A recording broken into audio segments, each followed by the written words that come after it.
Hi, third grade. We're going to start reading Sarah Plain and Tall today. We're going to read chapters 1 and 2. You can follow along with me in this video, or if you'd prefer, you can read it independently following the link that I provided. It is also available free on Amazon Prime with the Kindle app. So we're going to start reading this novel today. Sarah Plain and Tall. Did Mama sing every day? Asked Caleb. Every single day? He sat close to the fire, his chin in his hand. It was dusk, and the dogs lay beside him on the warm hearthstones. Every single day, I told him, for the second time this week, for the 20th time this month, the 100th time this year. And the past few years? And did Papa sing too? Yes, Papa sang too. Don't get so close, Caleb. You'll heat up. He pushed his chair back. It made a hollow scraping sound on the hearthstones, and the dogs stirred. Lottie, small and black, wagged her tail and lifted her head. Nick slept on. I turned the bread dough over and over on the marble slab on the kitchen table. Well, Papa doesn't sing any more, said Caleb very softly. A log broke apart and crackled in the fireplace. He looked up at me. What did I look like when I was born? You didn't have any clothes on, I told him. I know that, he said. You looked like this. I held the bread dough up in a round, pale ball. I had hair, said Caleb seriously. Not enough to talk about, I said. And she named me Caleb, he went on, filling in the old familiar story. I would have named you Troublesome, I said, making Caleb smile. And Mama handed me to you in the yellow blanket and said, he waited for me to finish the story, and said, I sighed, and Mama said, Isn't he beautiful, Anna? And I was, Caleb finished. Caleb thought the story was over, and I didn't tell him what I had really thought. He was homely and plain, and he had a terrible holler and a horrid smell. But these were not the worst of him. Mama died the next morning. That was the worst thing about Caleb. Isn't he beautiful, Anna? Her last words to me. I had gone to bed thinking how wretched he looked, and I forgot to say good night. I wiped my hands on my apron and went to the window. Outside, the prairie reached out and touched the places where the sky came down.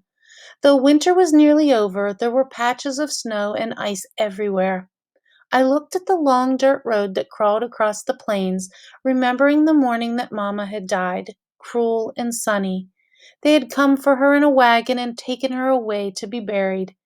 And then the cousins and aunts and uncles had come and tried to fill up the house, but they couldn't. Slowly, one by one, they left. And then the days seemed long and dark like winter days, even though it wasn't winter. And Papa didn't sing. Isn't he beautiful, Anna? No, Mama. It was hard to think of Caleb as beautiful.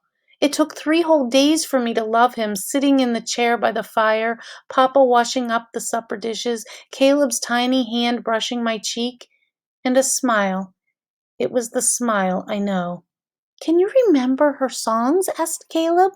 Mama's songs? I turned from the window. No, only that she sang about flowers and birds, sometimes about the moon at night time. Caleb reached down and touched Lottie's head. Maybe, he said, his voice low, if you remember the songs, then I might remember her too. My eyes widened and tears came. Then the door opened and wind blew in with Papa, and I went to stir the stew. Papa put his arms around me and put his nose in my hair. Nice soapy smell, that stew, he said. I laughed. That's my hair. Caleb came over and threw his arms around Papa's neck and hung down as Papa swung him back and forth, and the dogs sat up. Cold in town, said Papa, and Jack was feisty. Jack was Papa's horse, and he'd raised him from a colt. Rascal, murmured Papa, smiling because no matter what Jack did, Papa loved him.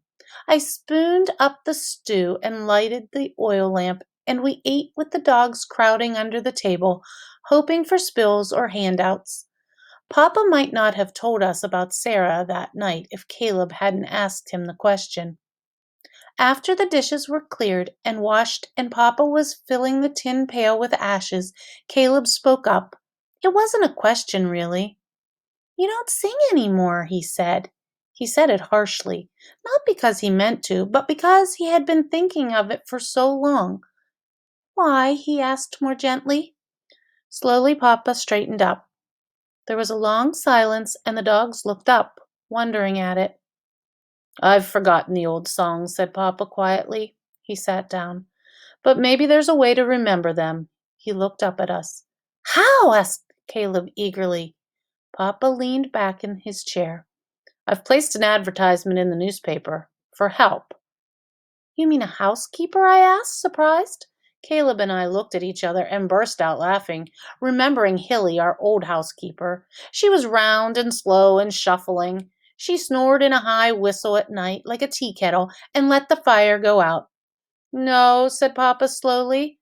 Not a housekeeper, he paused. A wife.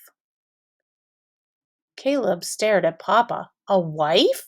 You mean a mother? Nick slid his face onto Papa's lap, and Papa stroked his ears. That too, said Papa, like Maggie. Matthew, our neighbor to the south, had written to ask for a wife and mother for his children, and Maggie had come from Tennessee. Her hair was the color of turnips, and she laughed. Papa reached into his pocket and unfolded a letter written on white paper. And I have received an answer, Papa read to us. Dear Mr. Jacob Whitting, I am Sarah Wheaton from Maine, as you will see from my letter. I am answering your advertisement. I have never been married, though I have been asked. I have lived with an older brother, William, who is about to be married. His wife to be is young and energetic. I have always loved to live by the sea, but at this time I feel a move is necessary, and the truth is the sea is as far east as I can go. My choice, as you can see, is limited. This should not be taken as an insult. I am strong and I work hard, and I am willing to travel, but I am not mild-mannered. If you should still care to write, I would be interested in your children and about where you live. And you. Very truly yours, Sarah Elizabeth Wheaton. P.S. Do you have opinions on cats? I have one. No one spoke when Papa finished the letter. He kept looking at it in his hands, reading it over to himself. Finally, I turned my head a bit to sneak a look at Caleb. He was smiling. I smiled too. One thing, I said in the quiet of the room. What's that? Asked Papa, looking up. I put my arm around Caleb. Ask her if she sings, I said.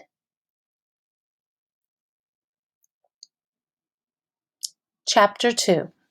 Caleb and Papa and I wrote letters to Sarah, and before the ice and snow had melted from the fields, we all received answers. Mine came first. Dear Anna, yes, I can braid hair and I can make stew and bake bread, though I preferred to build bookshelves and print. My favorite colors are the colors of the sea, blue and gray and green, depending on the weather. My brother William is a fisherman, and he tells me that when he is in the middle of a fog-bound sea, the water is a color for which there is no name. He catches flounder and sea bass and bluefish.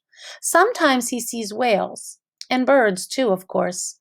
I am enclosing a book of seabirds so you will see what William and I see every day. Very truly yours, Sarah Elizabeth Wheaton. Caleb read and read the letter so many times that the ink began to run and the folds tore. He read the book about seabirds over and over. Do you think she'll come? Asked Caleb. And will she stay? What if she thinks we are loud and pesky? You are loud and pesky, I told him. But I was worried too. Sarah loved the sea, I could tell. Maybe she wouldn't leave there after all to come where there were fields and grass and sky and not much else. What if she comes and doesn't like our house? Caleb asked. I told her it was small. Maybe I shouldn't have told her it was small. Hush, Caleb, hush. Caleb's letter came soon after, with a picture of a cat drawn on the envelope. Dear Caleb, my cat's name is Seal because she is gray like the seals that swim offshore in Maine. She is glad that Lottie and Nick send their greetings. She likes dogs most of the time. She says their footprints are much larger than hers, which she is enclosing in return. Your house sounds lovely, even though it is far out in the country with no close neighbors. My house is tall and the shingles are gray because of the salt from the sea. There are roses nearby. Yes, I do like small rooms sometimes. Yes, I can keep a fire going at night. I do not know if I snore. Seal has never told me. Very truly yours, Sarah Elizabeth. Did you really ask her about fires and snoring? I asked, amazed. I wish to know, Caleb said. He kept the letter with him, reading it in the barn and in the fields and by the cow pond, and always in bed at night. One morning, early, Papa and Caleb and I were cleaning out the horse stall and putting down new bedding. Papa stopped suddenly and leaned on his pitchfork. Sarah has said she will come for a month's time if we wish her to, he said, his voice loud in the dark barn, to see how it is. Just to see. Caleb stood by the stall door and folded his arms across his chest. I think he began, then. I think, he said slowly, that it would be good to say yes, he finished in a rush. Papa looked at me. I say yes, I told him, grinning. Yes, said Papa. Then yes it is. And the three of us, all smiling, went to work again. The next day, Papa went to town to mail his letter to Sarah. It was rainy for days, and the clouds followed. The house was cool and damp and quiet. Once I set 4 places at the table, then caught myself and put the extra plate away. 3 lambs were born, one with a black face, and then Papa's letter came. It was very short. Dear Jacob, I will come by train. I will wear a yellow bonnet.